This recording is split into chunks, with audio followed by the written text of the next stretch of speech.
Il est 21h30 lorsque les premiers coups de feu retentissent sur cette terrasse de café à Tel Aviv. Sur cette vidéosurveillance, on y voit l'un des deux assaillants. C'était près de 40 coups de feu.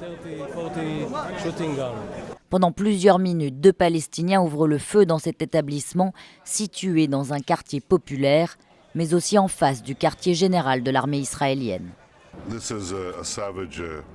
C'est un crime sauvage qui nous a touchés en plein cœur. Nous prendrons toutes les mesures nécessaires pour faire face aux terroristes. Les deux tireurs sont neutralisés puis interpellés. L'un d'eux est atteint par des tirs des forces israéliennes. Des assaillants cousins et tous deux originaires d'Hébron, en Cisjordanie. Pour le père de l'un d'eux, c'est l'incompréhension. J'étais vraiment surpris, je n'aurais jamais imaginé une telle chose avec lui. Je ne sais pas qui l'a poussé à faire ça. Moi j'ai répondu aux soldats que mon fils n'avait pas de maison et qu'il dormait dans une de nos chambres ici. Les soldats sont venus avec un ingénieur et ils ont pris des mesures de la maison. Détruire les maisons de terroristes ou de leurs proches, c'est l'une des mesures punitives des autorités.